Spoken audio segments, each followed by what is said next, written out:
Vậy em biết tin gì chưa? YouTuber Kenseo Mobile ngoài làm YouTube ra còn bán cả quần áo bóng đá.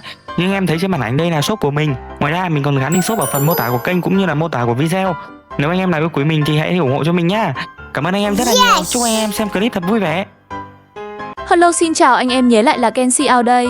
Anh em thấy dạo này tôi có gì khác không? Chắc chắn là anh em phải thấy rồi. Đó là tần suất ra video của tôi đã đều trở lại, anh em thấy tôi chăm chứ? Cũng là vì anh em hết đấy he he. Tôi muốn bù đắp cho anh em trong thời gian qua đã luôn phải chờ đợi video của tôi trong mòn mỏi. Vui vui với anh em đầu video tí thôi. Chứ bây giờ chúng ta sẽ bước vào nội dung của phần 14 hành trình dẫn dắt Bồ Đào Nha. Như anh em đã xem ở phần trước thì đội chúng ta đã vượt qua được giải Division 1 và chạm tay tới giải đấu tiếp theo, đó chính là Elite Division. Đây là một giải đấu tiệm cận với giải cao nhất trong game này rồi, bởi vì trong đây có những đội bóng rất là mạnh như AC Milan, Nottingham và đặc biệt là còn có cả Manchester United. Ngoài ra còn Tottenham và Everton nữa, nên tôi khẳng định rằng đây là giải đấu cao thứ hai trong game này. Và chắc chắn rồi, mục tiêu của tôi lại là giành cú ăn ba, đặc biệt là vô địch giải Elite để được lên chơi sân chơi cao nhất trong game. Còn như thường lệ tôi vẫn sẽ được tham gia cúp C1. Lần này thì bảng đấu của tôi khá dễ thở với Crystal Palace, Getafe và Alma. Ba đội trên đều khá dễ đối với đội tôi, lên tỷ lệ vào được vòng knock-out là tương đối cao. Còn ở siêu cúp quốc gia thì đội tôi đã phải chạm trán với câu lạc bộ siêu mạnh ngay ở vòng 1, đó là Chelsea. Đây là câu lạc bộ mà tôi trước đây từng hâm mộ, còn bây giờ tôi là fan trung lập hi hi. Vào thị trường chuyển nhượng thì trong thời gian vừa rồi tôi cũng đá cái event để cày vàng và ra được thêm ông Bruno đang đá cho MU. Và tôi cũng đang có vàng để mua khứa này nên tôi sẽ xúc luôn. Mặc dù ở mua khứa này đá không hay đâu, nhưng mà trong game chỉ số cũng khá cao và vào tay tôi nữa thì sẽ hóa rồng hóa phượng cho anh em xem.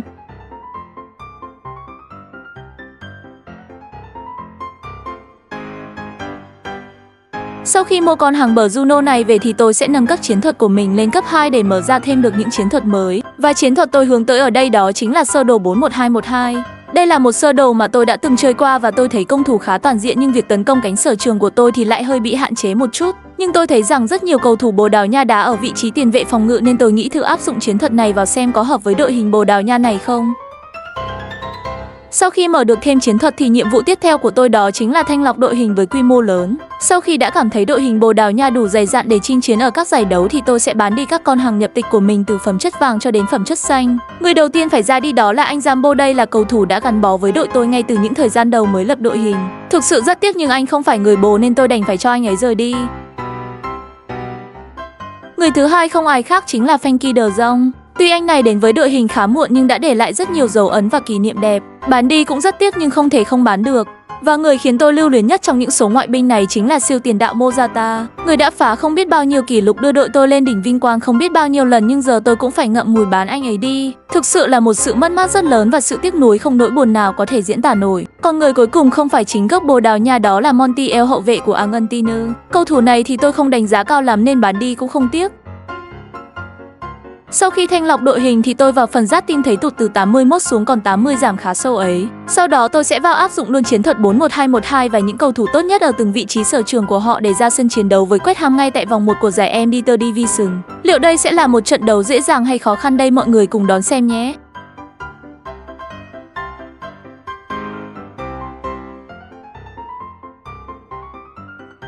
Và trận đấu bắt đầu, đội tôi sẽ là đội có cơ hội đầu tiên. Bóng được truyền vào cho anh Bảy, sau đó anh Bảy đánh đầu xuống cho Ramos. Đặt Ramos vào tư thế chống chạy đối mặt với thủ môn và cú sút là quá đẳng cấp, tỷ số là 1-0 cho Bồ Đào Nha.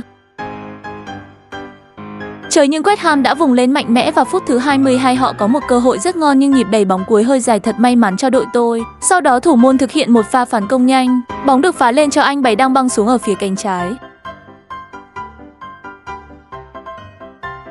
Sau một vài nhịp đẩy bóng, anh ấy đã thoát được sự theo kèm của hậu vệ đội bạn, nhưng pha chuyền vào thì không đúng địa chỉ. Qua đó vô tình tạo điều kiện rất tốt cho West Ham thực hiện một pha phản công. Đội hình của tôi không kịp lùi về phòng ngự và để cho tiền đạo West Ham một mình một bóng đâm thẳng về phía khung thành. Sau đó tung ra cú dứt điểm rất gọn gàng gỡ hòa tỷ số 1-1. Trận đấu được đưa về vạch xuất phát ở phút thứ 30. Phút thứ 37 đang đá hưng phấn, West Ham tiếp tục tấn công. Lần này họ tấn công ở cánh trái, bóng được truyền vào bên trong, tiền đạo đội họ bật cao lên đánh đầu nhưng cú đánh đầu là quá nhẹ, không thể thắng được thủ môn đội tôi. West Ham đá như rồng như phượng, phút cuối cùng hiệp 1 rồi mà họ vẫn tấn công rất ác liệt. Và rồi điều gì đến cũng phải đến. Bàn thắng thứ 2 dành cho đội bạn đã đến sau cú sút rất nhẹ nhàng và tinh tế của Kudus. Đội họ đang chơi thứ bóng đá quái quỷ gì vậy? Đội tôi cần phải sốc lại tinh thần và trước mắt là phải tìm được bàn gỡ đã. Và đúng như vậy, qua hiệp 2 đội tôi đã dồn lên tấn công. Bóng đang trong chân của anh Bày ở cánh phải, sau đó anh Bày truyền vào trong cho Ramos. Ramos không sút luôn mà chuyển tiếp vào cho Bù Lô, dứt điểm ghi bàn cận thành. Tỷ số được gỡ hòa 2-2 mở ra cơ hội lộn ngược dòng cho đội tôi. Tưởng như sau khi có bàn gỡ đội tôi sẽ đá hay hơn nhưng không, West Ham mới là đội đang nắm giữ thế trận. Họ thực hiện pha tấn công tiếp theo và trời ơi cái gì đây, họ có bàn thắng vươn lên dẫn 3-2 nhờ một pha phản lưới của Nuno Mendes. Cái quái gì đang xảy ra ở trận đấu này vậy, đội tôi liên tục bị dẫn trước. Có vẻ sân chơi này đang hơi quá sức với đội tuyển Bồ Đào Nha hay sao? Phút thứ 69 đội tôi có một cơ hội nhưng hậu vệ đội bạn đã chơi quá chắc. Sau đó phút thứ 77 lại là một cơ hội nữa, bóng được chuyển sang cho Rafinha đang băng lên. Trong tư thế đối mặt với thủ môn tiền vệ này đã không thể giành được chiến thắng. Ngay sau đó đội tôi thực hiện một cuộc đá phạt góc, bóng được treo vào trong nhưng hậu vệ đội bạn đã chơi rất tốt. Tình huống bóng vẫn chưa kết thúc, anh Bảy là người cầm bóng sau đó chuyền ngược lại để tấn công nhưng kết quả vẫn là bị hậu vệ đội bạn phá ra. Đây là một tình huống bóng dài hơi khi bóng lại được chuyển xuống đáy biên. Người tiếp nhận trái bóng này lại là anh Bảy. Một đường chuyền nữa vào trong. Lần này đường chuyền đã chính xác hơn nhưng bên trong anh Jota đã không thể đánh đầu ghi bàn khi thủ môn đội bạn chơi quá hay. Ngay sau pha phát bóng, thủ môn đội bạn thực hiện một pha phá bóng lên nhưng bị đội tôi cản lại. Đội tôi nhanh chóng set up một pha tấn công nhưng không thành. Qua đó lại gián tiếp giúp cho đội bạn có pha phản công rất thoải mái khi các cầu thủ của tôi đã dồn lên hết. Và người đang có bóng là Bowen, anh ta thực hiện cú sút nhưng đã bị thủ môn Costa băng ra cản lại. Thật là một pha hú hồn hú vía. Và đội tôi phải chịu một cuộc phạt góc. Và thời gian còn rất ít, đội tôi cần chắc chiêu cơ hội, chỉ cần hòa thôi cũng đẹp rồi. Nhưng vừa nói xong câu cơ hội chưa thấy đâu thì bàn thua thứ tư đã tới. Sao West Ham lại có thể đá hay đến như vậy nhỉ? Và hết giờ rồi, tôi đã phải nhận thất bại đầu tiên tại giải Embitter trong trận đấu đầu tiên luôn. Đây là một thất bại nặng nề với tỷ số 4-2 trước West Ham. Tôi không còn lời gì nói về trận đấu này nữa rồi. Diễn biến trên sân đã cho thấy sự ao trình của đối thủ. Có lẽ đội tuyển Bồ Đào Nha vẫn hơi ngợp với sân chơi này. Tôi cần phải chấn chỉnh lại đội tuyển ngay, chứ cứ đà này thì sẽ xuống hạng mất. Và trời ơi, thất bại này đã đẩy đội tôi xuống đáy bảng xếp hạng. Cái quái gì đang xảy ra với Bồ Đào Nha vậy? Và còn một tin buồn hơn nữa, đó là đội tôi sẽ gặp Manchester United trong vòng thứ 2. Nhưng nhìn qua đội hình của MU thì tôi lại thấy yên tâm hơn khi họ không có bất cứ một cầu thủ phẩm vàng nào. Chắc là bị tôi mua mất khứa bù lô cầu thủ vàng duy nhất của câu lạc bộ rồi, he he. Vậy đây sẽ là cơ hội rất tốt để tôi có được chiến thắng. Và tôi cũng thay đổi chiến thuật của mình thành 3-4-3 để chắc kèo hơn. Có lẽ trận trước thua cũng một phần vì chiến thuật 4-1-2-1-2 chưa phù hợp với đội tuyển Bồ Đào Nha. Để xem trận này đá chiến thuật 3-4-3 sẽ như thế nào.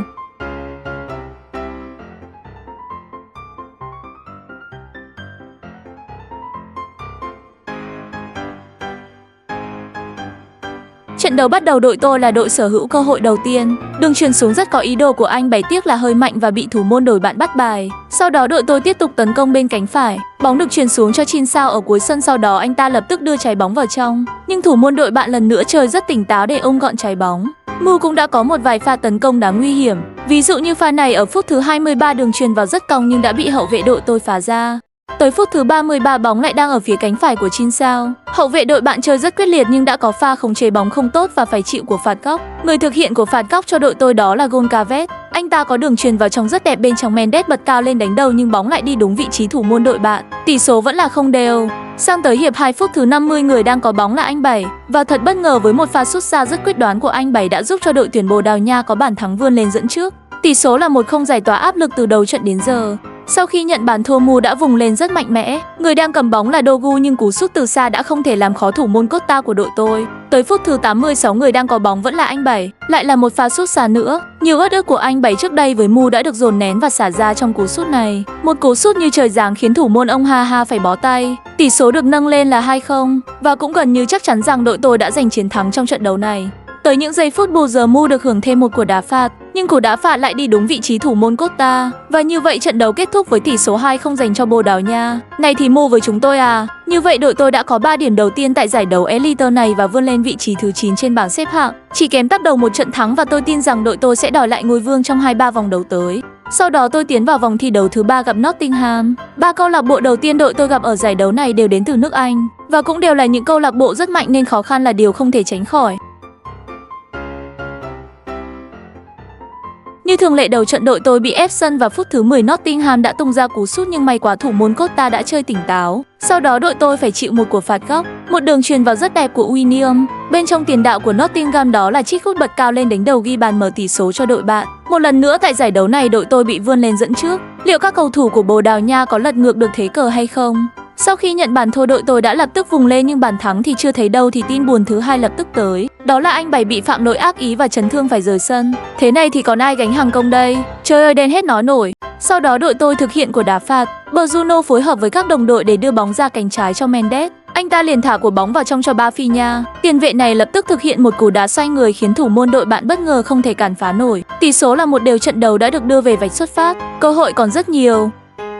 Sau đó phút thứ 33 bóng lại ở phía cánh trái, suýt nữa thì đường chuyền của Goncalves là đẹp. Nhưng không sao, tình huống bóng hãn còn bóng tới chân của Chinsao. Ôi trời ơi, một góc sút rất rộng nhưng không hiểu sao của này Chinsao lại sút ra ngoài được. Quá đáng buồn, tỷ số vẫn là 1-1. Tới những giây phút cuối cùng của hiệp 1, Nottingham có một pha phản công. Bóng đang rất thoáng ở phía cánh phải, sau đó được chuyền vào. Một pha bay người đánh đầu như chim của Elanga, suýt nữa thì đội tôi đã phải nhận bàn thua thứ hai nếu như quả đó bóng đi vào lưới.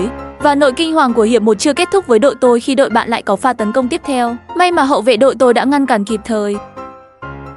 Sang hiệp 2 phút thứ 50 lại một tin dữ nữa báo về khi đội bạn lại có pha xoạc rất ác ý khiến cho Goncalves bị chấn thương. Một trận đấu mà hai trụ cột bị chấn thương là sao nhỉ? Thật đáng buồn. Sau đó tôi lập tức thay Goncalves bằng anh Jota. Tới phút thứ 67 bóng đang tấn công ở phía cánh phải, Bruno chuyển vào cho Ramos. Và trong tư thế vừa cận thành vừa đối mặt với thủ môn, Ramos đã thể hiện đúng bản năng của một sát thủ bằng một cú sút quá hiểm hóc. Tỷ số được nâng lên là 2-1 cho Bồ Đào Nha. Cuộc lội ngược dòng đang đến rất gần rồi. Sau khi có bàn thắng, đội tôi đã chủ động chơi lùi sâu và giúp đội bạn có nhiều không gian tấn công hơn. Nhưng thủ môn Costa đã chơi rất tốt trong những pha bóng này.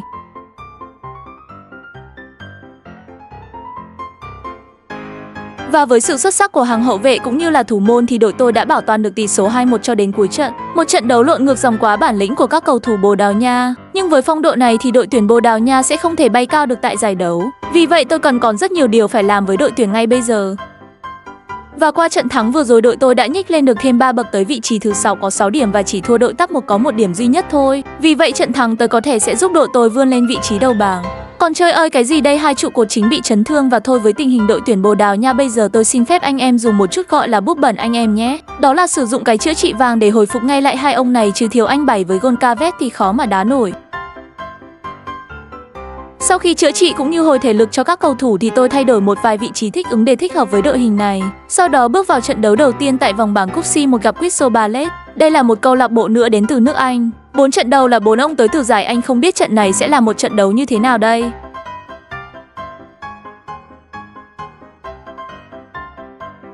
Trận đấu bắt đầu, đội tôi một lần nữa bị ép sân đầu trận nhưng lần này thì đã không phải nhận bàn thua sớm, đó cũng là một điều may mắn rồi. Sau khi chệch choạc những phút đầu, đội tôi đã dần lấy lại được tinh thần và có pha tấn công. Anh Bảy là người cầm bóng và lập tức bị phạm lỗi từ phía sau. Chắc chắn rồi, phải là một chiếc thẻ đỏ cho hậu vệ đội bạn. Như vậy Crystal Palace chỉ còn chơi với 10 người trên sân từ rất sớm. Đây là một cơ hội rất tốt cho đội tôi. Nhưng trước mắt hãy cùng xem anh Bảy sẽ thực hiện pha đá phạt này. Trời ơi, chỉ thiếu một chút chính xác nữa thôi là anh Bảy có siêu phẩm rồi. Sau khi được chơi hơn người, đội tôi lập tức dồn ép đối phương khiến họ không thể nào thở nổi. Và rồi lại một pha phạm lỗi nữa. Đội bạn có kiểu chơi khá tiêu cực trong trận này. Người đứng trước pha đá phạt lại là anh Bảy. Lần này xem kết quả có khác không. Và trời ơi, thủ môn đội bạn đã chơi rất tốt để cản phá cú đá phạt của anh Bảy. Với việc chơi hơn người, đội tôi không ngừng gia tăng sức ép nhiều hơn nữa. Và suýt nữa thì bàn thắng đầu tiên đã tới, tiếc là hậu vệ đội bạn nhanh hơn trong pha này. Tới phút thứ 40 bóng đang được triển khai ở cánh trái. Người đang cầm bóng là Mendes. Anh ta liền chuyền vào trong cho Jota nhưng trong pha bóng này anh Jota đã không thể giành chiến thắng được trước thủ môn đội bạn. Sang đến hiệp 2 phút thứ 50, đội bạn đã có pha tấn công đầu tiên nhưng hậu vệ của đội tôi là người chơi tốt hơn. Tới phút thứ 56 bóng được triển khai sang bên cánh trái. Bruno chuyền vào cho Jota. Sau đó anh Jota thả bóng xuống cho Danot. Danot thực hiện pha sút luôn nhưng không thành. Sao chơi hơn người mà cảm giác khó khăn thế nhỉ? Đây là những giây phút cuối cùng của trận đấu. Anh Bảy chuyền bóng xuống cho Goncalves. Goncalves xử lý bóng và sau 2 đường chuyền thì đã đưa bóng xuống được vị trí của Chinsao. Đây là một hội rất tốt để ghi bàn thắng mở tỷ số nhưng Chinsao đã không làm được điều đó. Và trận đấu kết thúc với tỷ số hòa không đều. Không hiểu cái chuyện gì đang xảy ra với đội tuyển Bồ Đào Nha nữa. Đây là một trận đấu vô cùng thất vọng của đội tuyển khi đã được chơi hơn người ngay từ trong hiệp 1 nhưng bằng một phép màu nào đó đội tuyển Bồ Đào Nha vẫn để hòa được. Qua đó khiến cho cửa đi tiếp vào vòng trong của cúp C1 giảm đi đáng kể. Và ở cặp đấu còn lại trong bảng đấu này thì Getafe đã có chiến thắng trước Alma, qua đó tạo ra lợi thế rất lớn để tiến vào vòng knock-out. Đội tôi cần thật sự tỉnh táo trong các vòng đấu còn lại không thì sẽ bị loại mất. Và sau đó tôi vào thị trường chuyển nhượng thì lập tức thấy được hai vị cứu tinh của đội tuyển Bồ Đào Nha đều có mặt ở đây, đó là Rafael Leao và João Neves. Vâng, đây là hai con hàng rất chất lượng của đội tuyển Bồ Đào Nha. Nhưng tôi đã không đủ vàng cũng như là kim cương để giữ chân lại hai cầu thủ này.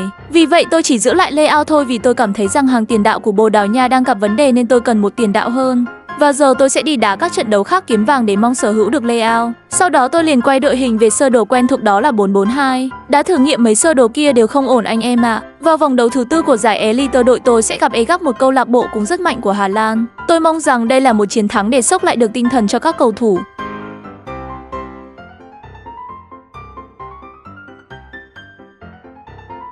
Ngay lập tức trận đấu bắt đầu. Sau khi trở lại sơ đồ 442, đội tôi chơi ăn ý hơn hẳn. Và lần này đã có bất ngờ xảy ra khi phút thứ 6 đội tôi đã có bàn thắng vươn lên dẫn trước nhờ công của Bù Lô, tỷ số là 1-0 cho Bồ Đào Nha. Có vẻ như đá 4-4-2 các cầu thủ vẫn vào guồng hơn. Và phút thứ 10 lại là một cơ hội tiếp theo, nhưng lần này cú sút đã bị thủ môn đội bạn ngăn lại. Nhưng đội tôi không thể chủ quan được khi phút thứ 17 đội bạn cũng có một pha tấn công. Cú đánh đầu của tiền đạo hội họ đã không thể thắng được thủ môn đội tôi. Thật may mắn. Tới phút thứ 26, Goncalves có đường chuyền xuống cho anh Bảy. Sau khi anh Bảy đẩy bóng xuống cuối biên thì chuyền vào cho Ramos. Bên trong Ramos bật cao lên đánh đầu nâng tỷ số lên 2-0 cho đội tuyển Bồ Đào Nha. Cứ đà này thì khéo trận này đội tôi hủy diệt đội bạn mất.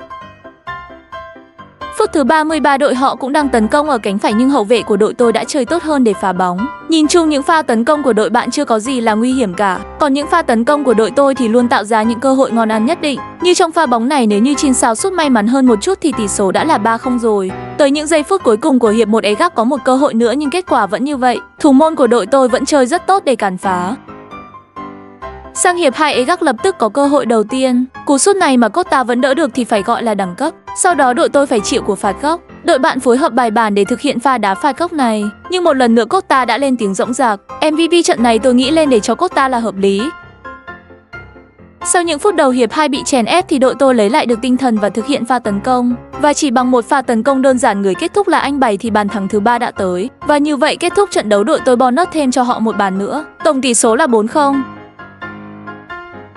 Và qua đó đội tôi đã vươn lên vị trí đầu bảng với 9 điểm sau 4 lượt trận. Bám đuổi ngay phía sau khá bất ngờ đó chính là Manchester United với cùng 9 điểm nhưng đội tôi có hiệu số tốt hơn. Và tôi chứng minh cho mọi người thấy rằng trận thua đầu tiên chỉ là tai nạn khi do đội tôi thử nghiệm đội hình he. Và đây là trận đấu có lẽ khó khăn nhất từ đầu mùa giải đến bây giờ. Đó là trận gặp Chelsea ở vòng thi đấu đầu tiên của giải siêu cúp quốc gia. Đây là câu lạc bộ được đánh giá cao nhất trong những đội tuyển tôi đã gặp ở mùa giải năm nay. Liệu rằng tôi có thể vượt qua con quái vật này không? Để vượt qua được họ, tôi đã tung ra đội hình hài hòa nhất của mình kể cả về mặt chất lượng con người cũng như là mặt thể lực để chinh chiến.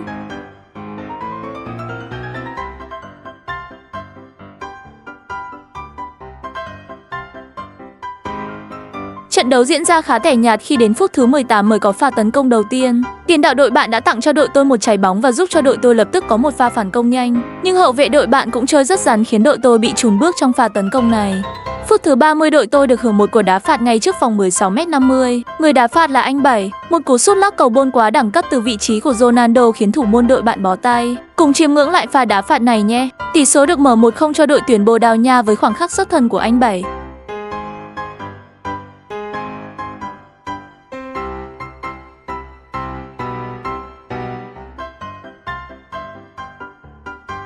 Và hiệp 1 cứ thế kết thúc. Sang đến hiệp 2 ở phút thứ 55 sau sai lầm của hậu vệ đội bạn thì anh Jota có cơ hội rất tốt để nâng tỷ số lên 2-0 nhưng cú sút thì lại hơi lệch một chút. Quá đáng tiếc cho pha bóng này. Tới phút thứ 74 đội tôi lại có pha đá phạt tiếp theo. Lần này khoảng cách là khá xa nên đã thực hiện một pha phối hợp. Bóng được chuyền vào đặt anh Bảy vào tư thế rất thoáng nhưng bất ngờ thay khi anh Bảy không thể thắng được thủ môn đội bạn. Sau đó là cú đá bồi ngay lập tức của Mendes nhưng thủ môn họ lại một lần nữa chơi xuất sắc để cản phá. Và đội tôi chỉ hưởng được một quả đá phạt góc. Bruno chuyền vào bên trong, lại là anh Bảy bật cao lên đánh đầu nâng tỷ số lên 2-0 ở phút thứ 79. Gần như chấm dứt đi hoàn toàn hy vọng của Chelsea. Và đúng như vậy kết thúc trận đấu tỷ số chung cuộc là 2-0. Như vậy Chelsea đã bị loại ngay ở vòng 1 của siêu cúp quốc gia và đội tôi đã tiến được vào vòng 2. Đây cũng là trận đấu cuối cùng trong phần 14 này thì hẹn anh em vào phần sau của hành trình này với nhiều tình tiết hấp dẫn hơn nhé. Bây giờ xin chào và hẹn gặp lại. Bye bye anh em. Subscribe vào YouTube ấy, nhớ subscribe